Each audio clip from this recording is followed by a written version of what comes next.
Телефонды ұзақ көру адамның миын көгертіп жібереді деді ғалымдар. Миы көгеріп кеткен достарыңызға жіберіп қоюды ұмытпаңыз, мені қосып алыңыз. Телефонды ұзақ көру адамның денесіне ауыр дәрежеде зиян келтіреді.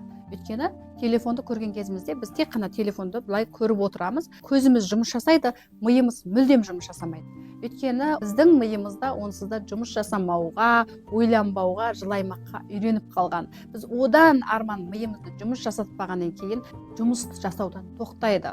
Олар айтады, бұған не істейміз, ақыр қажет емес екен. Бұған біз энергиямызды сарып қылғанша тып-тыныш болып болды, мына бір жағын жұмыстан шығарайық дейді да, миымыздың салдануына алып келу әбден мүмкін екен.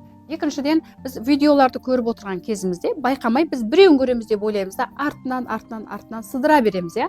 Бір видеоны көрген кезде сіз өзіңіздің бір жақыныңыздың шетелде жүргенін көріп, болмаса біреудің табысқа жеткенін көріп, вау, не деген керемет деп қуансаңыз, сізден қуаныш гормоны бөлінеді. Махаббатымен, отбасымен бақытты болып отырғанын көріп, қызықсаңыз, сізден бақыттың гормоны бөлінеді. Ал біреудің баласының шырғалаңға ұшырап қалғанын, болмаса бір келеңсіз жағдайды көріп деп шошып қалған кезіңізде сізден қорқыныштың гормоны бөлінеді. Байқайсыз ба? Сіз жай ғана көріп отырмын дегеніңізбен әрбір көрген видеоңызға сіздің денеңіз гормон арқылы жауап береді екен.